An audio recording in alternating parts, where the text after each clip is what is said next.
It's coming. Yes. Okay, perfect. Do you see it in slideshow mode? It's I showing don't on think the so. slide. Yeah, it looks like All we're right, just, there we go. Does that work? yes.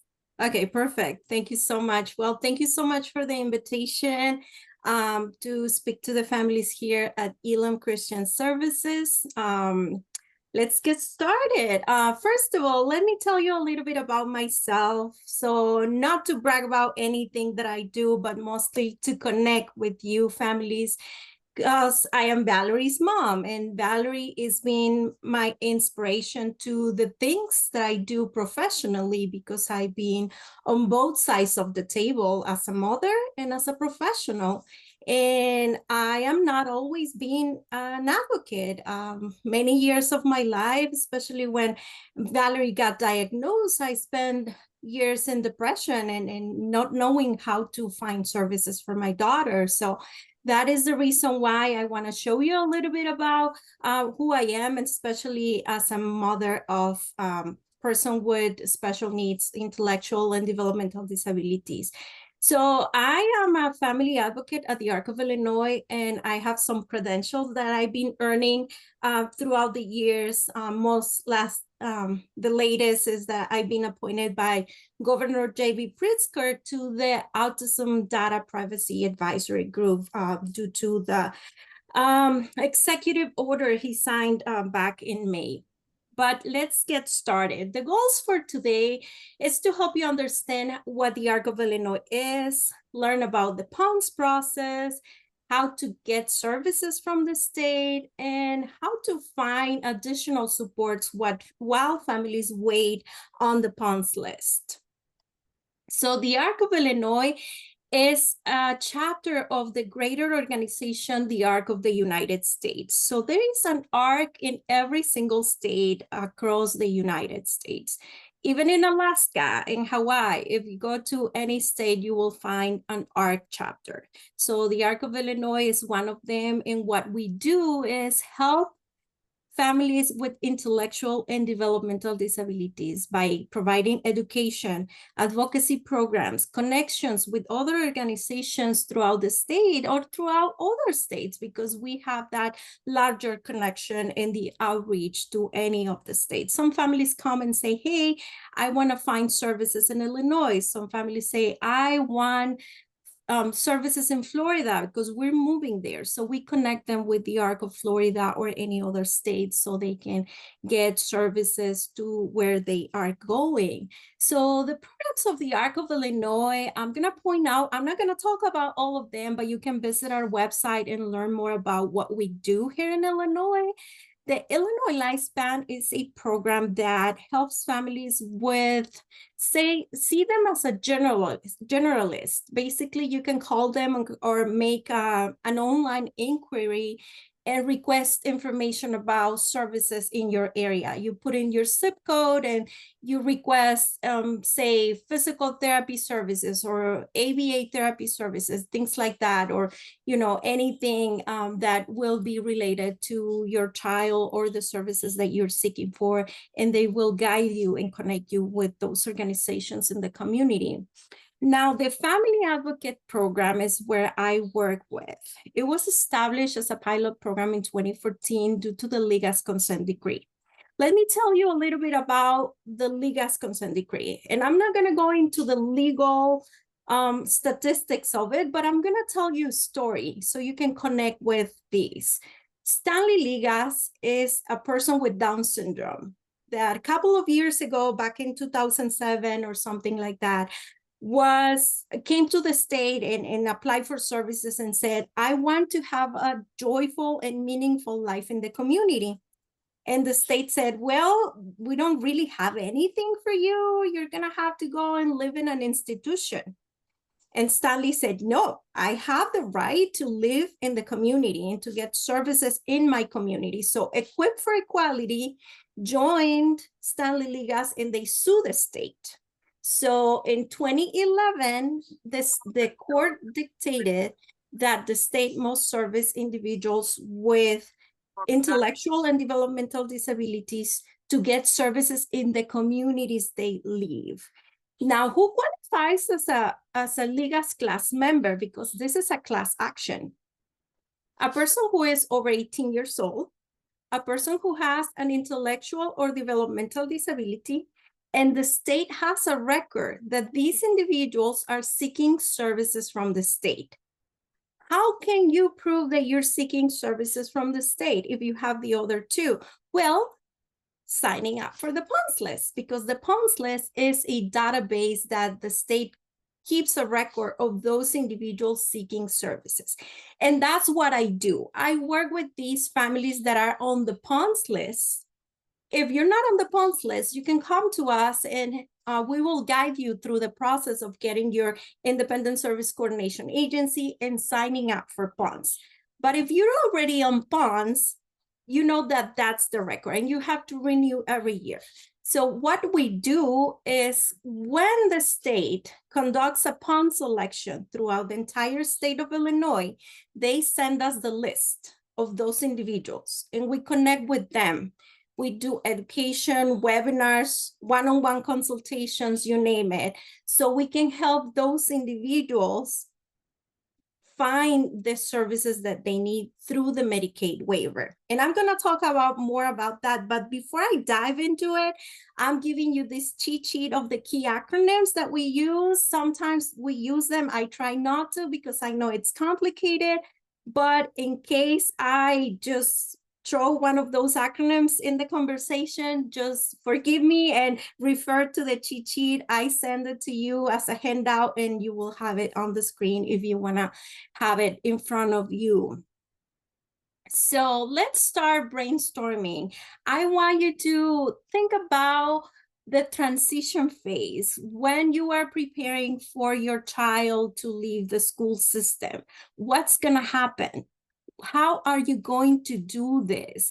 And some of the key things that I want you to consider is just to sit around the kitchen table and have a conversation as a family and say, hey, how can we do this? How are we going to fill out those days that were filled by the school activities that are no longer there? What are the things that my child is going to be doing, sitting at home and doing nothing? Or what are the things that he or she likes to do? What are the supports that we already have in place? Family members, friends, community, maybe the church, anything that you can have as a support system outside of the home. It's something that you can bring to the table and say, hey, can these people, can these individuals, these community service places help us bolster the supports that we already have? What are the preferences that your child have? Because that is important to consider. Just don't think about or make decisions about them without them. Always keep in mind the things that they like, the things that they enjoy. Yes, I know that we always worry as parents, okay, well, can my child do this? It's not too much risk of it, but keep in mind the dignity of taking a risk and have them try things for themselves. Even if you start little by little, but just let them be and develop that personality that is inside of them so they can try activities that they actually enjoy. And it doesn't have to be on a daily basis, but try to move in the direction that it's going to support them into being adults. So now, like, this is one of the supports that you can have in the picture for the future, the home and community-based waiver services, but that's not about it. There are other things that you can consider. My focus for today is that we are going to be talking about the community-based waiver services. What is a waiver? You might hear this word and you don't really realize what it's all about, but basically it's a program from the government that provides individuals the ability to remain at their homes or having a life in the community instead of going into an institution like Stanley Ligas from the little story I mentioned earlier, right?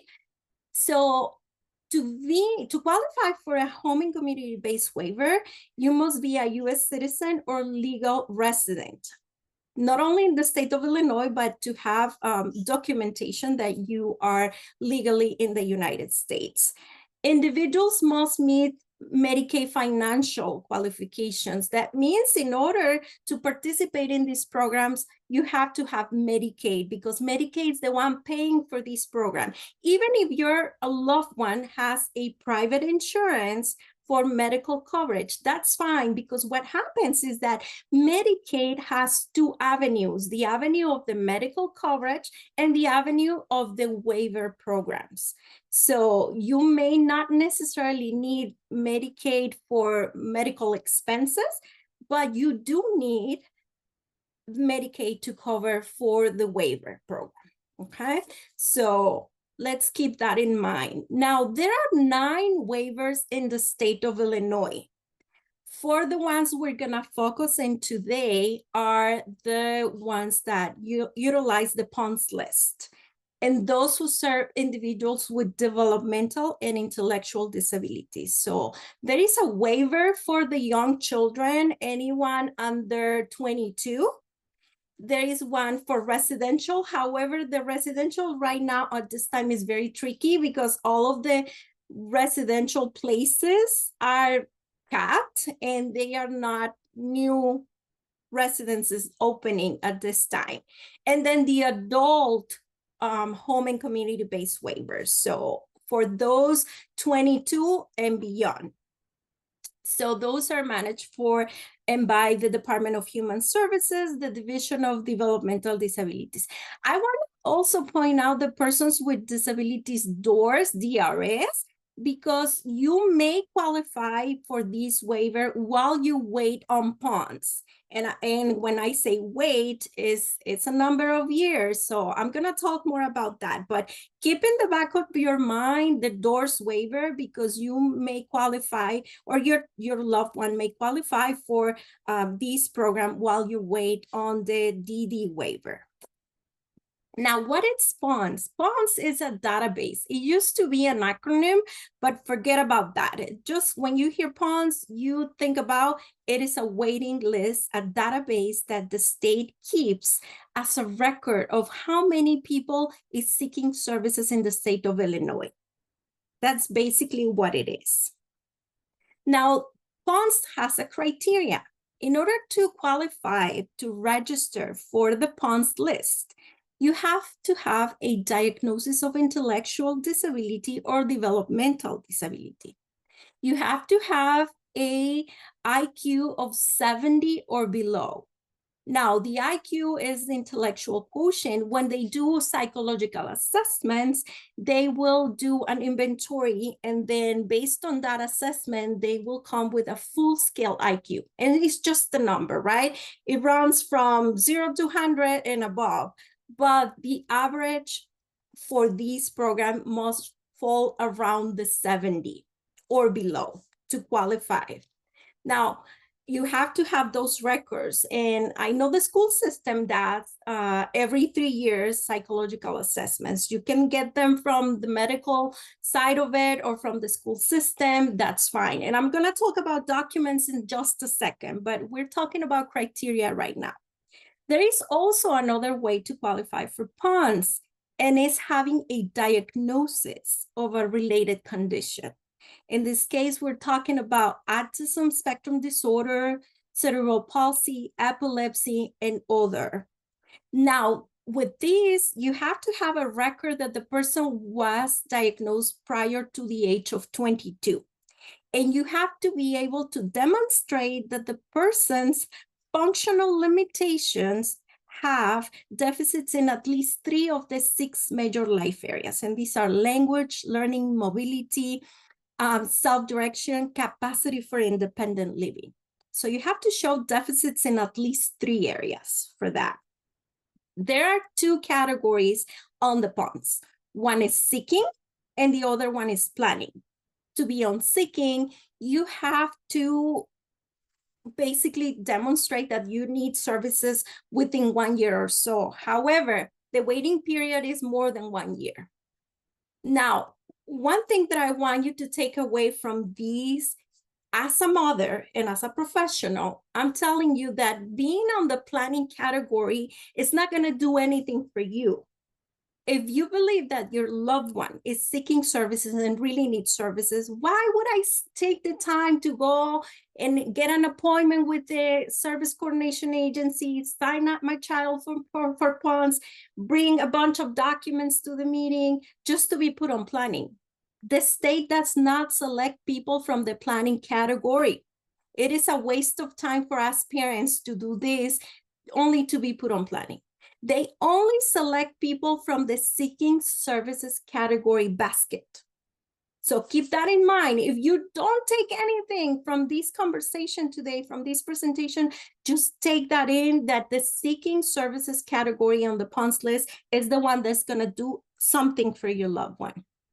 Now, how do you enroll on PUNS?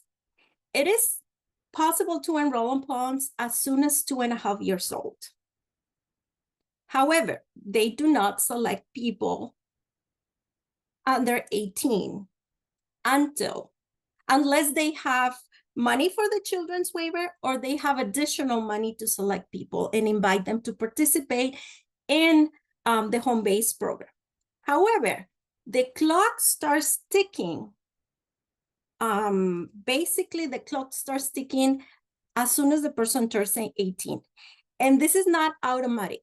If for whatever reason your child has been on the PUNS list under the category of planning, you need to contact your ISC and tell them that your child is turning 18, that he or she needs to be put on the seeking services category. Number one, because they will not select anybody from the planning, right? And number two, because switching from planning to seeking is not automatic. You have to make that request. And the clock starts ticking at 18. And I'm going to tell you more about that waiting period. And how do you contact your ISC? You can do it different ways. You can call the number on your screen. You can go on the website, and I can give you the links to that. I know this presentation is being shared with all of you. So you go online and you look for the developmental disabilities department. You select your county. And if you're in Cook County, you're going to be asked for your zip code as well. And it's going to give you the address and contact information for the ISC, the Independent Service Coordination Agency, that will help you get that signing up for PUNS. Okay, now preparing for a PUNS selection, which is the pre-admission screening process. So remember I told you before I go into the documentation, how long you're gonna wait on the PUNS. The key number is the age of 18. Anything prior to that does not count on the period of waiting. However, as soon as the child turns 18 and he or she is on the PUNS list, then the clock starts ticking for the state because they have committed under the legal consent decree. Remember that law, right?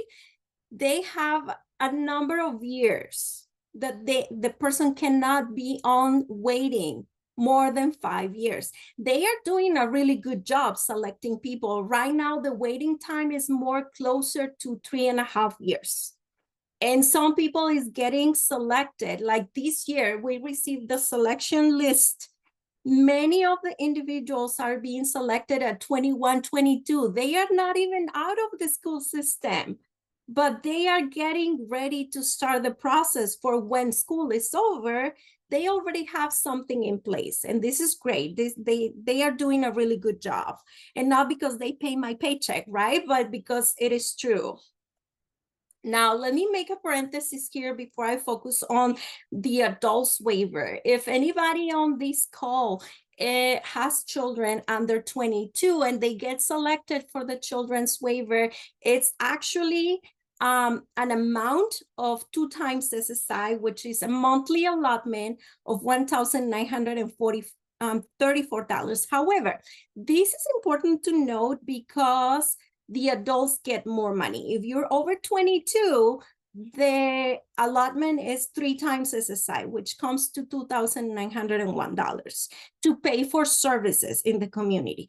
That now children are only qualified to participate in the home-based waiver supports, meaning that they can have a personal support worker. Okay, they do not have access to go to a day program or like job coaching or anything like that. It's just for home base. Now, preparing for a PUNS selection, and you see on the picture a bunch of documents, and this is what it is. And I want to point out how important it is for you to keep records of those IEPs. When you get your meeting with the professionals and they show you this document and you see it, you review it, you sign for it, you make sure you get copies out of those IEPs. Why is important? You gotta keep them as if this document was a will. You put it in a safe place. You have it in different formats. You request a copy in hard. You request a copy on PDF, and you keep it saved in different places, because when the time comes, you get the PUNS selection letter, you're gonna need these documents to prove that your child has been getting services throughout time. And these IEPs have a diagnosis, and the diagnosis is imperative that you have that information, so you are not running like chickens without heads trying to get all those documents that the ISC is going to ask you. You're going to need those documents to have them in place. And so you start building a binder or a box or whatever, a place that you know you have that paperwork, and just do it one day at a time. Don't feel like this is overwhelming. How am I going to do this? It is a lot of paperwork. Yes, but try to work yourself through one step at a time. If the only thing you can do today is call your case manager and say, hey, can you please send me a copy of the IEP? That's it. You don't have to go through the whole list of documents on one day. Just do it one at a time. For when that selection comes, you will be ready with those documents. Here, I'm giving you a cheat sheet of the most important documents that you need to have on hand. Start building your folder, your binder with these documents, and have them ready for when you need them. When are you going to need them? And I'm going to tell you those steps. But this one, you can print it out.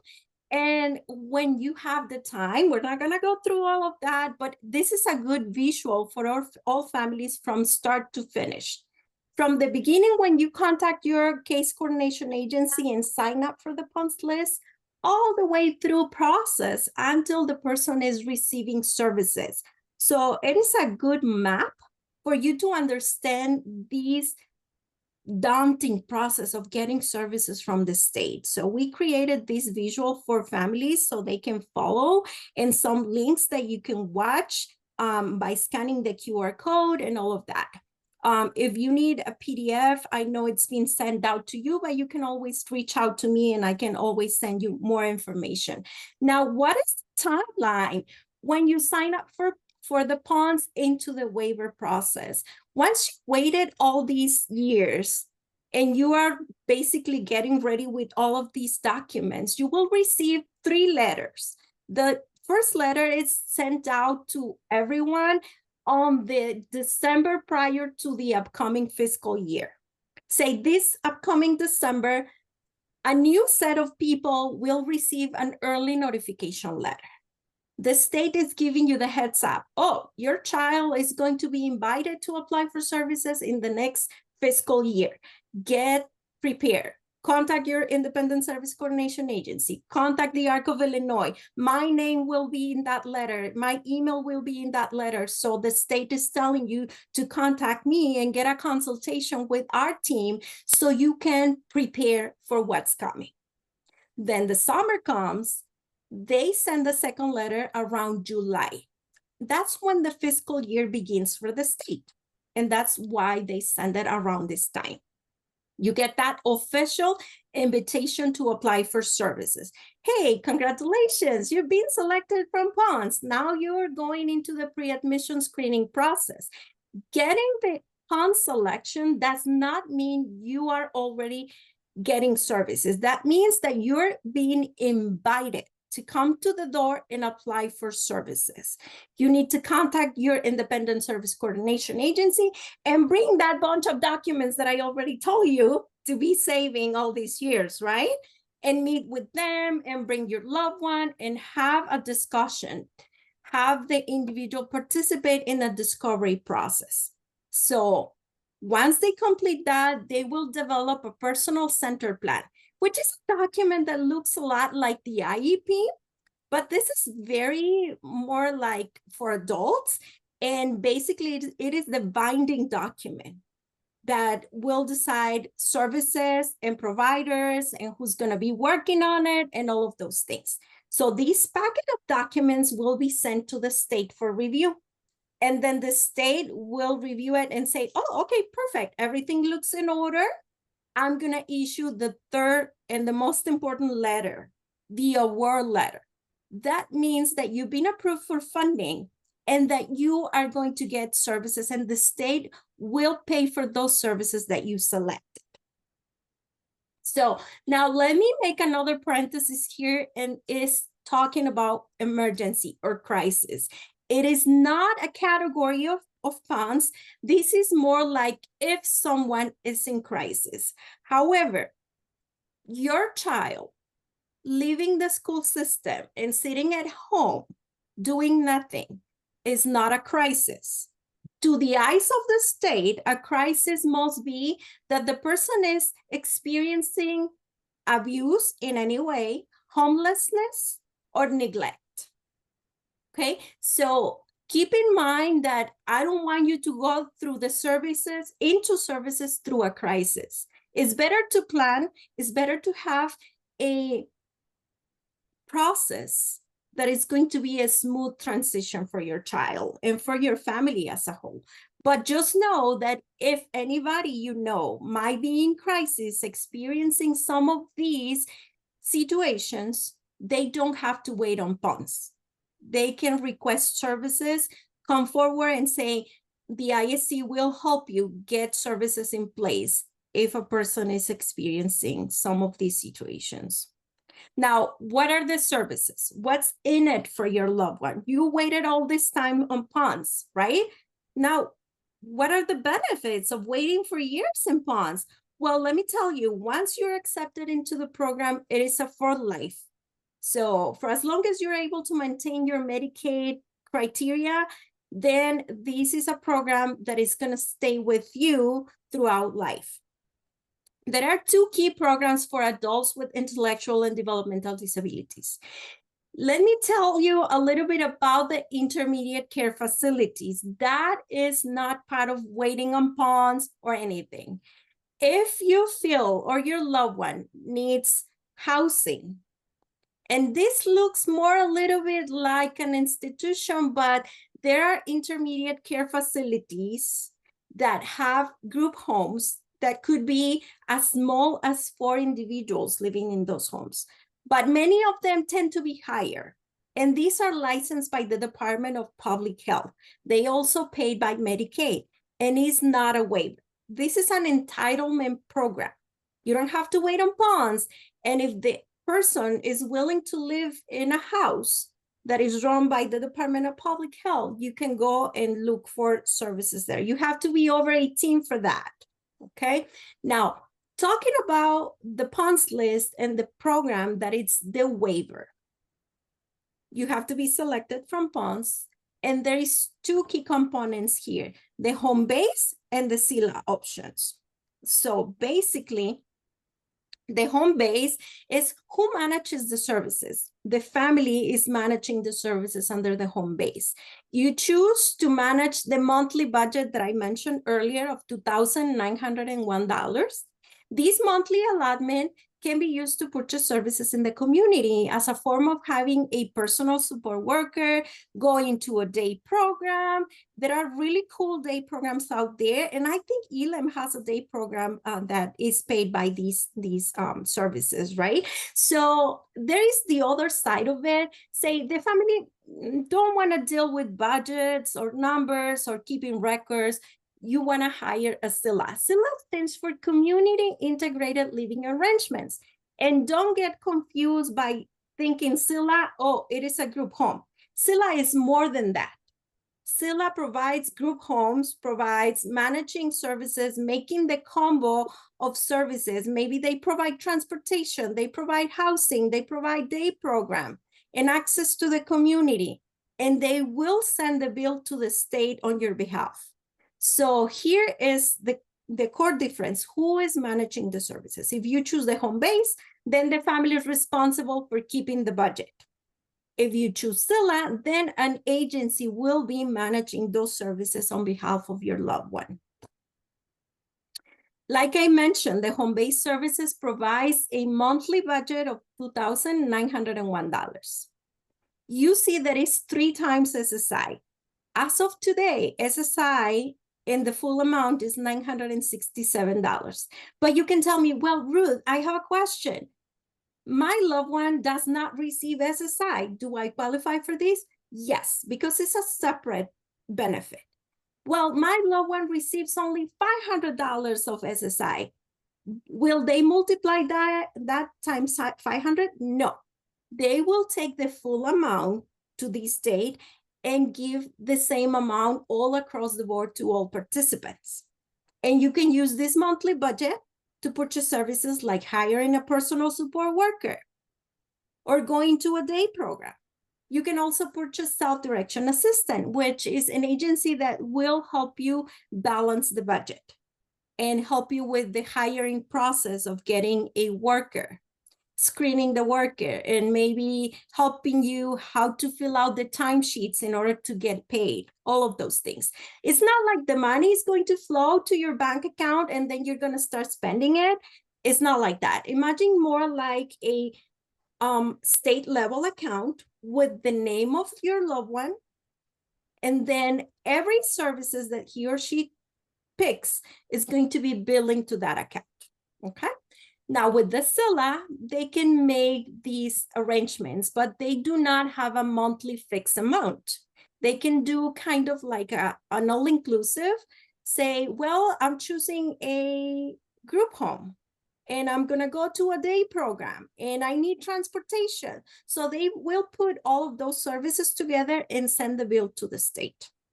But the person can also choose to live at home with their family and still have somebody, an agency, to manage the services for them. There are different types of housing arrangements that you can explore with community integrated living arrangement.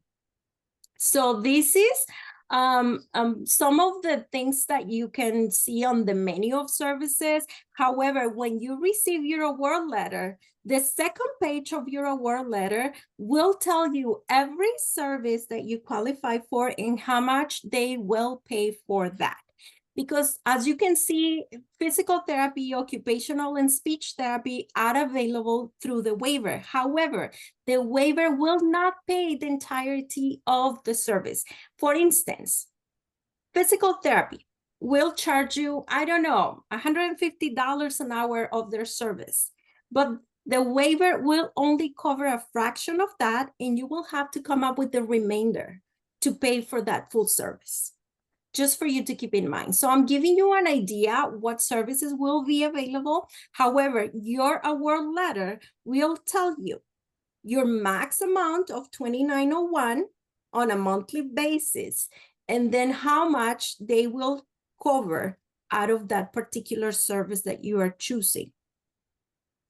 Here are some resources while you wait. Remember I mentioned to you about DOORS, right? The Department of Rehabilitation Services, that's one of them, but here are some of the other services that you can explore for your loved one. And then the Arc of Illinois has also an online family support group. Here's the link. You can definitely try it out and see if you want to join us on a monthly basis. It's via Zoom, so you can just listen up and get some resources from the comfort of your home. The second link is upcoming events. And if you want to become a member of the ARC of Illinois, there is the link too, so you can join us, be a part of the ARC family. And with that, I reach out to the end of my presentation. Here's my email address and my phone number. And you see a QR code because I want you to fill out a survey if you can, if you have the time, because these will tell my bosses how am I doing with my presentations and how I can improve these materials that I'm bringing to you every day. So with that, I'm gonna put also the link in the chat if families are not familiar with using QR codes. And I send it back to Heather if there are any questions in the audience.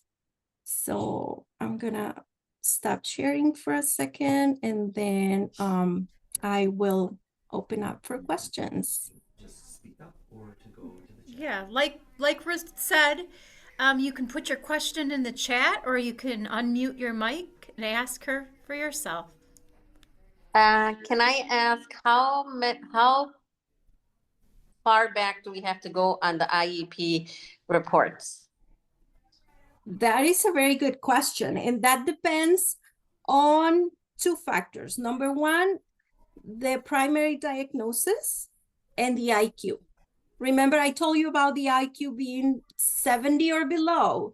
If you have consistency on the records of IQ of 70 or below, they might not need a lot of records. But a person with autism, we are getting a lot of pushback with autism diagnosis only. A person may have only autism and nothing else. And we know that individuals with autism tend to have higher IQs.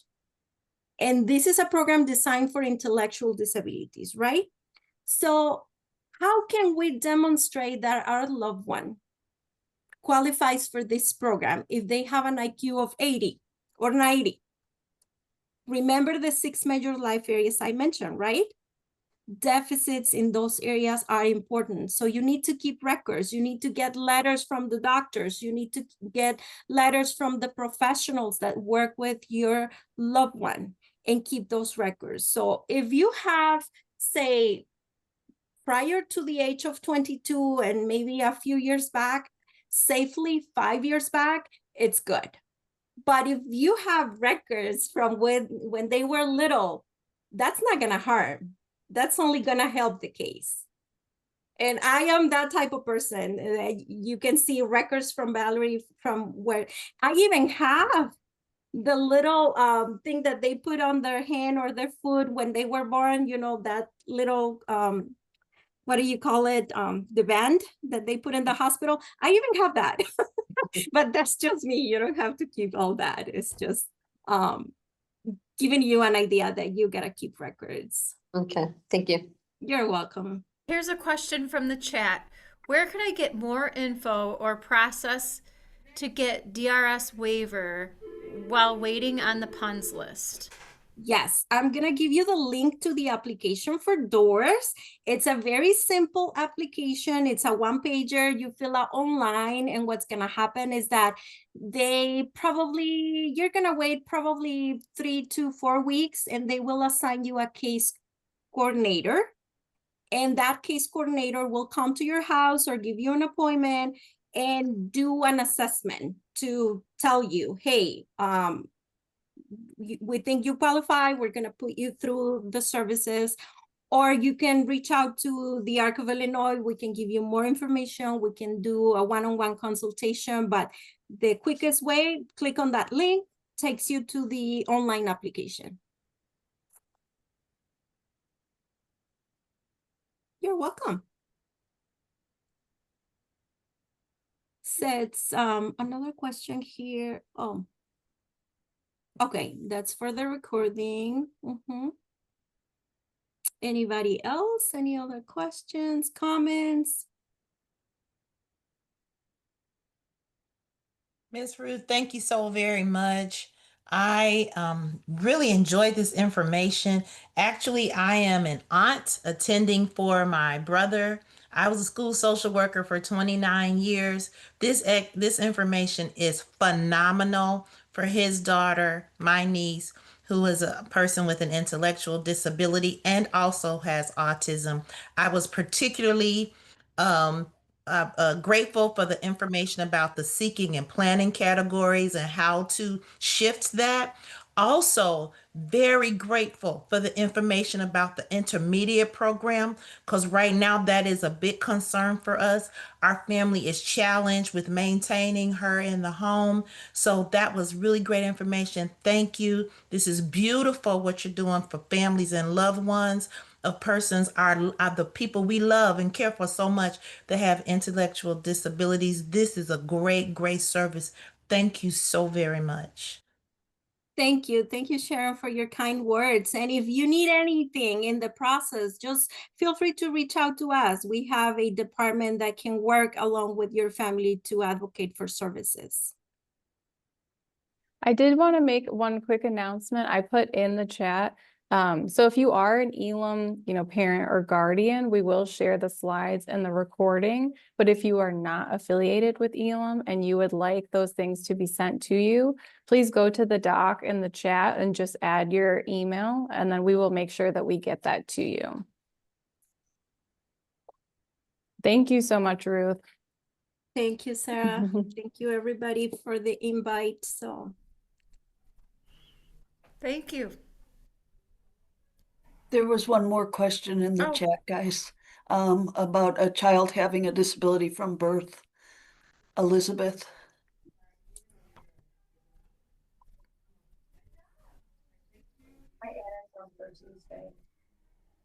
She asked, do you still have to prove Waiver, okay. if someone has a disability from birth? Do you still have to prove that? Well, yes, especially with those individuals like Down syndrome, right? We know that they were born with it. However, the state is not going to be looking at the person. They only need to look at paperwork. So having that proof in paper is what's going to make the difference. Castle, I think it was Gordon Castle. Double click on him. Gordon Castle. Oh, he's better. Yeah, I just put on today.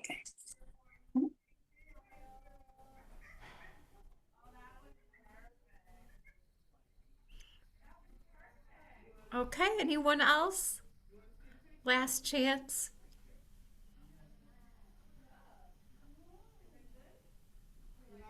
Okay, well, thank you everybody for coming today. This was just absolutely wonderful and such a great resource, Ruth. Thank you so much.